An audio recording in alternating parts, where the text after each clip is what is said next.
Spot live തുടരുന്നു. ആലപ്പുഴ വനിതാ ശിശു ആശുപത്രിയിലെ തുടർ മരണങ്ങളിൽ ഡോക്ടർമാർക്കെതിരെ ഗുരുതര ആരോപണവുമായി മരിച്ച രജിതയുടെ കുടുംബം. പ്രസവ ശസ്ത്രക്രിയയുടെ അത്യാസന്ന നിലയിലായി രജിത ആശുപത്രിയിൽ കഴിയുമ്പോൾ ഡോക്ടർമാർ ചികിത്സാ ചെലവ് വാഗ്ദാനം ചെയ്തതായി ഭർത്താവ് നിതീഷ് ന്യൂസ് 18 പറഞ്ഞു. അനസ്തേഷ്യ ഡോക്ടർ കൈക്കൂലി വാങ്ങിയതായും അമ്മ മരിച്ച നവജാത ശിശുവിനെ ശിശുക്ഷേമ സമിതി പോലും തിരിഞ്ഞു നോക്കിയില്ലെന്നും കുടുംബം ആരോപിക്കുന്നു. അവരന്ന് ഇത് 21-ാം തീയതി വൈകുന്നേരം പുഷ്പ ഡോക്ടറും അൻസറി ഡോക്ടറുടെ പണ്ടാരം മെഡിക്കൽ കോളേജിൽ വന്ന് അവിടെ ഒരു ടെസ്റ്റ് പറഞ്ഞു 27,000 രൂപയാകും, ആ പൈസ അവർ തരാമെന്ന് പറഞ്ഞു. ഡോക്ടർ പറഞ്ഞു. ഡോക്ടർമാർ രണ്ടുപേര്. ഏത് ഡോക്ടർക്ക്? അനസ്തേഷ്യ ഡോക്ടറും ഉണ്ടായിരുന്നു, പുഷ്പ ഡോക്ടറും ഉണ്ടായിരുന്നു. അനസ്തേഷ്യ ഡോക്ടർ അദ്ദേഹത്തിന്റെ പേര് പോലീസുകാർ പറഞ്ഞത് രാജീവ് എന്നാ.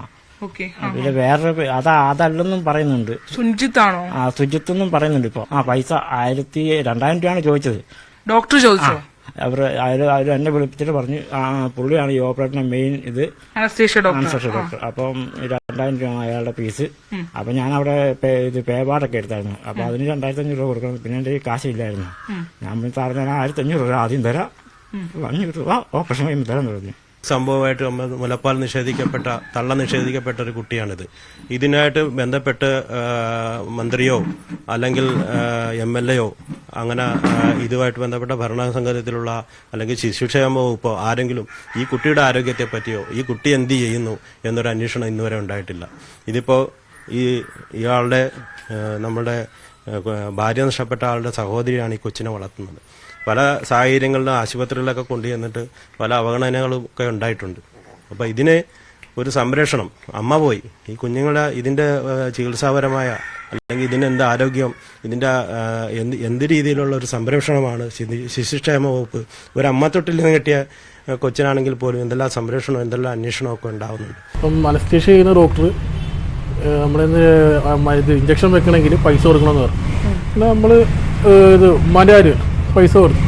അതെ, എൻ്റെ 1,500 രൂപ മേടിച്ചിട്ടുണ്ട്. അവിടെ വരുന്ന അത്ര ശസ്ത്രക്രിയക്ക് വരുന്ന എല്ലാവരും മേടിക്കണമെന്ന് തോന്നുന്നില്ലെങ്കിൽ ഒരാളുടെ മാത്രം മേടിക്കത്തില്ലല്ലോ. എന്താ പറഞ്ഞ എന്തിനു വേണ്ടിയാണ് ഈ പണം വാങ്ങുന്നത് പറഞ്ഞത്? ഒന്നും പറഞ്ഞില്ല, ഇതൊരു നാട്ടു നടപ്പാ. അവിടെ ആലപ്പുഴയിൽ നിന്ന് ശരണ്യ സ്നേഹജൻ ചേരുന്നുണ്ട്. ശരണ്യ, കഴിഞ്ഞ ഒരാഴ്ചക്കിടെയാണ് ഇത്തരം ആരോപണങ്ങൾ ഈ ആലപ്പുഴ വനിതാ ശിശു ആശുപത്രിക്കെതിരെ ഗുരുതരമായ ആരോപണങ്ങൾ ഉയർന്നു വന്നത്. ഒരു യുവതിയുടെ മരണം സംഭവിക്കുന്നു, മറ്റൊരു യുവതി ഈ പ്രസവ ശസ്ത്രക്രിയക്കിടെ ഗുരുതരാവസ്ഥയിലാകുന്നു.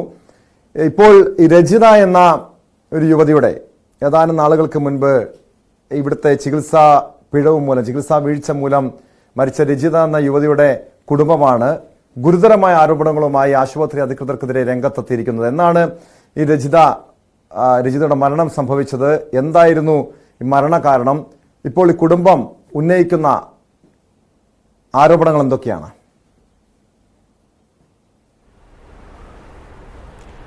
ടോമ, 4 മാസം മുമ്പാണ് രജിത പ്രസവ ശസ്ത്രക്രിയയ്ക്കായി ആലപ്പുഴയിലെ WNC ആശുപത്രിയിൽ എത്തുന്നത്.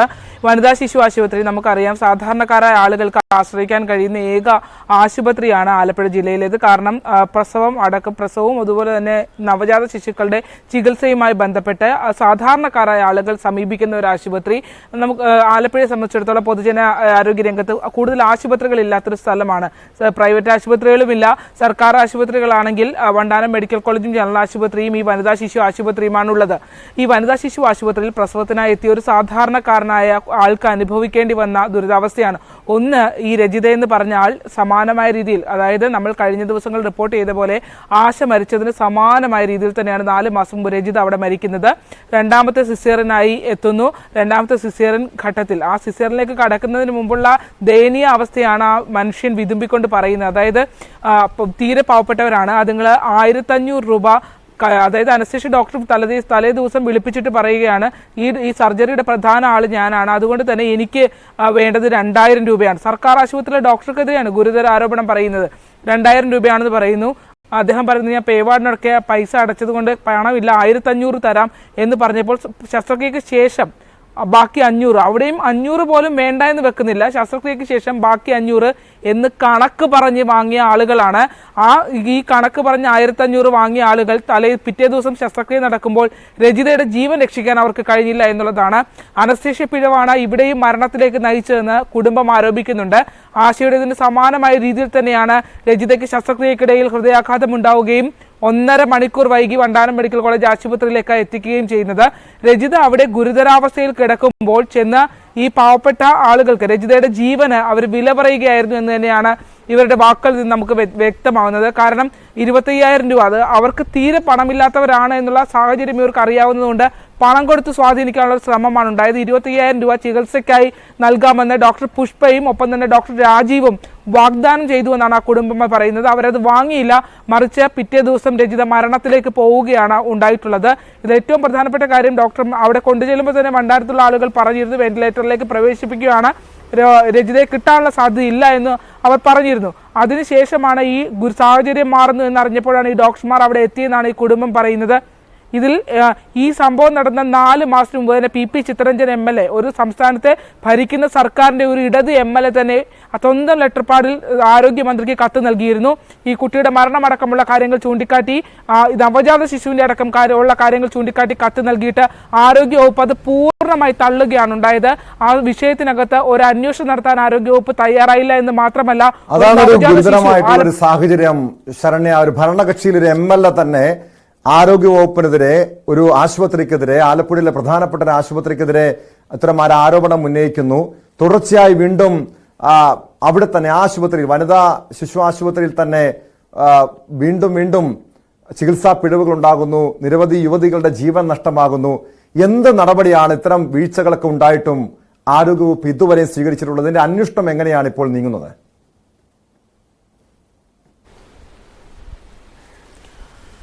ഇതിനകത്ത്, ഈ അന്വേഷണത്തിനകത്ത് ടോം ഒന്ന് പറഞ്ഞു വെച്ചോട്ടെ, ഈ നവജാത ശിശുവിന്റെ കേസിൽ, അതായത് അമ്മ മരിച്ചു, അമ്മയുടെ മരണത്തെ സംബന്ധിച്ച് സ്ഥലം MLA തന്നെ ആരോഗ്യവകുപ്പിന് പരാതി നൽകി.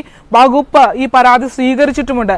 അങ്ങനെ ഒരു സ്വീകരിച്ച പരാതിയുടെ അടിസ്ഥാനത്തിൽ ഈ കുട്ടി, ഈ സംഭവത്തെ സംബന്ധിച്ച് ആ ആരോഗ്യ വകുപ്പിലെ ഉദ്യോഗസ്ഥർക്ക് കൃത്യമായി, പ്രത്യേകിച്ച് ആരോഗ്യമന്ത്രിക്ക് നൽകിയ പരാതിയാണ്. അവിടെയുള്ളവർക്ക് കൃത്യമായി അറിയാമായിരുന്നു. എന്നിട്ടും ഈ നവജാത ശിശു എങ്ങനെ വളരുന്നു, ഈ കുഞ്ഞിനെ സംബന്ധിച്ചുള്ള മറ്റു തുടർ കാര്യങ്ങൾ, അതായത് ജനിച്ച അന്ന് തന്നെ അമ്മയെ നഷ്ടമായ ഒരു കുഞ്ഞാണ്, ആ കുഞ്ഞ് എങ്ങനെ വളരുന്നു എന്നുള്ള ഒരു അന്വേഷണം ഇതുവരെ ശിശുക്ഷേമ സമിതിയുടെ ഭാഗത്തു നിന്ന് പോലും ഉണ്ടായിട്ടില്ല എന്നുള്ളതാണ് ഏറ്റവും ഖേദകരം. അവർ പറയുന്നത് കറക്റ്റാണ്. അതായത് അമ്മത്തൊട്ടിൽ വീഴുന്ന ഒരു കുഞ്ഞിന് പോലും ഇതിനേക്കാൾ കൂടുതൽ പ്രാധാന്യത്തോടെ അതിന്റെ ആരോഗ്യം സംരക്ഷിക്കുമ്പോൾ, അമ്മയില്ലാതെ സർക്കാർ ആശുപത്രി ആശ്രയിച്ച് അമ്മയെ നഷ്ടപ്പെട്ട ഒരു കുഞ്ഞ് എങ്ങനെ വളരുന്നു എന്നതിനെ സംബന്ധിച്ച് ഒരു അന്വേഷണവും നടത്താനായി നമ്മുടെ ഉദ്യോഗസ്ഥരോ അല്ലെങ്കിൽ നമ്മുടെ സർക്കാർ സംവിധാനങ്ങളോ തയ്യാറായില്ല എന്നുള്ളതാണ് ഏറ്റവും വലിയ പിഴവായി ചൂണ്ടിക്കാണിക്കാൻ പറ്റുന്നത്. എന്തായാലും ആ കുട്ടിയുടെ അമ്മയുടെ മരണത്തിൽ പണം വാഗ്ദാനം ചെയ്ത ഡോക്ടർമാരുടെ ലക്ഷ്യം എന്തായിരുന്നു എന്നുള്ളത് കണ്ടെത്തേണ്ടത് ഉദ്യോഗസ്ഥർ, ഈ ആരോഗ്യ വകുപ്പിലെ ഇപ്പോൾ ആശയുടെ മരണത്തിൽ ഒരു അന്വേഷണം നടക്കുന്നു എന്ന് പറയുമ്പോൾ പോലും ഈ തുടർ മരണങ്ങൾ, അതായത് ഇതിനു മുമ്പ് നടന്ന മരണങ്ങളും അഞ്ജലി ഗുരുതരാവസ്ഥയായതിനെ സംബന്ധിച്ചും ഒന്നും അന്വേഷണം നടന്നിട്ടില്ല. ജില്ലാ കളക്ടർ അടക്കമുള്ള ആളുകൾ, അതായത് ഈ ആശുപത്രിയുടെ വികസന സമിതിയുടെ ചെയർമാൻ ആലപ്പുഴ ജില്ലാ കളക്ടറാണ്, അദ്ദേഹത്തെ നമ്മൾ പലതവണ ബന്ധപ്പെട്ട് ഈ വിഷയത്തിനകത്ത് ആംബുലൻസ് ഇല്ലാത്ത വിഷയങ്ങളും ഒക്കെ ചൂണ്ടിക്കാണിക്കുമ്പോൾ ഈ പരാതി, അതായത് ഈ മനുഷ്യൻ വിതുമ്പിക്കൊണ്ട് 1,500 രൂപ കൊടുക്കാനില്ലാത്തതിന്റെ ഗതികേടിനെ കുറിച്ച് പറയുമ്പോഴും അദ്ദേഹം പറയുന്ന വാക്ക്, അതായത് ആ ബന്ധുക്കൾ ഉന്നയിക്കുന്ന ആരോപണമല്ലേ, ആ ആരോപണത്തെ നമുക്ക് മുഖവിലക്കെടുക്കാൻ കഴിയില്ല എന്ന് പറയുന്നു. അങ്ങനെയാണെങ്കിൽ സാധാരണക്കാരനായ ഒരുത്തൻ, ഒരാളുടെ ഭാര്യ ഗുരുതരാവസ്ഥയിൽ കിടക്കുമ്പോൾ അവർ ക്യാമറ വെച്ച് കയറണോട്ടോ, അങ്ങനത്തെ ഒരു അവസ്ഥയാണ് ജില്ലാ കളക്ടർ ഉൾപ്പെടെയുള്ള തെളിവില്ല എന്നാണ് പറയുന്നത്. ഈ മരിച്ച കുടുംബങ്ങൾ ഉന്നയിക്കുന്ന ആരോപണങ്ങൾക്ക് മേൽ തെളിവില്ല എന്നുള്ള ലാഘവ ബുദ്ധിയോടെ ഒറ്റ വാക്കിന്മേൽ എങ്ങനെയാണ് ആലപ്പുഴ ജില്ലാ കളക്ടർ, ഈ ആശുപത്രിയുടെ ചുമതലയുള്ള ജില്ലാ കളക്ടർ അടക്കം ഇതിനെ തള്ളിക്കളയുന്നത് എന്നുള്ളതാണ്. എന്തായാലും ടോം, ഇതിനകത്തും ഈ കേസിനകത്തും ഇതുവരെ മെഡിക്കൽ ബോർഡ് കൂടുകയോ ഇതിനകത്ത് ഡോക്ടർമാരുടെ വീഴ്ച എന്താണെന്നോ അല്ലെങ്കിൽ വീഴ്ച വന്നിട്ടുണ്ടോ ഇല്ലയോ ഇത് കണ്ടെത്താനുള്ള ഒരു ശ്രമമോ ഒന്നും ഉണ്ടായിട്ടില്ല. മെഡിക്കൽ ബോർഡ് കൂടാത്തത് കൊണ്ട് പോലീസും മെല്ലെപ്പോക്കാണ്. പോലീസിനും അന്വേഷണത്തിൽ യാതൊരു ആർജവും പോലീസും കാണിക്കുന്നില്ല എന്നുള്ളതാണ്.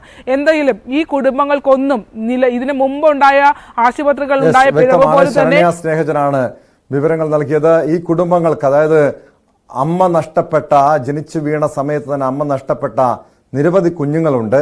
അവർക്ക് ആ കുടുംബത്തിന് നീതി ലഭിക്കണം. ആരോഗ്യവകുപ്പ് ഈ വിഷയത്തിൽ അടിയന്തരമായി നടപടി സ്വീകരിക്കണം. കാരണം ഇതിന്റെ ഉത്തരവാദിത്വം ആരോഗ്യവകുപ്പിന് മാത്രമാണ് എന്ന കാര്യം മറക്കരുത്. സ്പോട്ട് ലൈവ് ഇനി പോകുന്നത് കൊച്ചിയിലേക്കാണ്. പോപ്പുലർ ഫ്രണ്ട് പരിശീലകൻ ജാഫറിനെ വിശദമായി ചോദ്യം ചെയ്യാൻ ഒരുങ്ങുകയാണ്. NIA ഇന്നലെ കോടതിയിൽ ഹാജരാക്കിയ ജാഫറിന് 10 ദിവസത്തെ കസ്റ്റഡിയിൽ വിട്ടിരുന്നു. 2047 ഇന്ത്യയിൽ ഇസ്ലാമിക ഭരണം കൊണ്ടുവരുന്നതിനായി ഗൂഢാലോചന നടത്തിയെന്നാണ് ഇയാൾക്കെതിരായ പ്രധാന ആരോപണം. ഇതിനായി തീവ്രവാദ സംഘടനകളുമായി ബന്ധം പുലർത്തിയെന്നും NIA പറയുന്നു. ഡാനി ഇപ്പോൾ ചേരുന്നു വിവരങ്ങളുമായി. ഡാനി, ഈ ജാഫറിനെതിരെ ഗുരുതരമായിട്ടുള്ള ആരോപണങ്ങൾ, കണ്ടെത്തലുകളുണ്ട് എൻ ഐയുടെ ഭാഗത്ത്. ഇപ്പോൾ 10 ദിവസത്തെ കസ്റ്റഡി